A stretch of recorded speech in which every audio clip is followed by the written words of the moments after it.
উদয়পুর জেলায় প্রায় প্রতিদিন চলছে চুরিকাণ্ড। চুরিকাণ্ডে অতিষ্ঠ সেখানকার মানুষজন, ঠিক তেমনি উত্তর জেলারও একই ছবি ধরা পড়ছে। উত্তর জেলায় প্রায় প্রতিদিন চলছে ধারাবাহিকভাবে চুরি। পুলিশকে চ্যালেঞ্জ জানিয়ে প্রতিদিন উত্তর জেলার কোথাও না কোথাও ঘটে চলেছে চুরিকাণ্ড। চুরির টিকির নাগাল পাচ্ছে না পুলিশ। এবারের এই চুরির ঘটনা ঘটেছে পানিসাগর থানা এলাকার খাসিয়াবাড়ি অমর দেবনাথের বাড়িতে।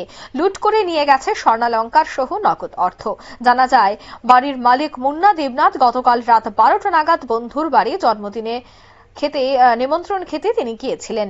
মান্নার স্ত্রী এবং সন্তান ঘরে ঘুমিয়েছিল। জন্মদিনের খাবার খেয়ে রাত 1টা নাগাদ যখন অমর বাড়ি যান, দেখতে পান ঘরের তালা ভাঙা। ঘরে ঢুকে আলমারির তালা ভাঙা দেখে অমর বুঝতে পারেন যে বাড়িতে চোর হানা দিয়েছে। সাথে সাথে খবর দেওয়া হয় পানিসাগর পুলিশ স্টেশনে। কিছুক্ষণের মধ্যেই মুন্নার বাড়ি পৌঁছে পুলিশ। পরবর্তী সময় তদন্ত করে দেখা যায় যে নগদ অর্থ সহ প্রচুর স্বর্ণালংকার নিয়ে পালিয়ে যায় চোরের দল।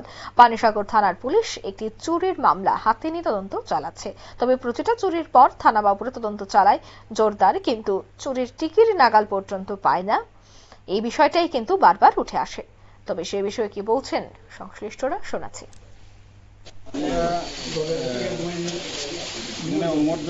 অমরজনতার বাড়িতে আমরা নাইট ডিউটিতে ছিলাম। তো কিছুক্ষণ আগে আমরা খবর পেয়েছি যে এখানে অমর দেবনাথের বাড়িতে, খাসিয়াবাড়ি অমর দেবনাথের বাড়িতে একটা চুরি হয়েছে। তো সাথে সাথে এখানে আসলাম, আমরা দেখছি যে তারা বলছে কিছু স্বর্ণালংকার, কিছু টাকা পয়সা চুরি হয়েছে। ওগুলো দেখছি আমরা একটা তদন্ত করি। আচ্ছা, এটা কোন মানে কাশিয়াবাড়ি কত নম্বর ওয়ার্ড বা এটাকে কিছু জানতে পারেন? আমার Kashiabari ward number 5। Kashiabari ward number 5। কটা নাগাদ চুরিটা হয়েছে আপনার অনুমান?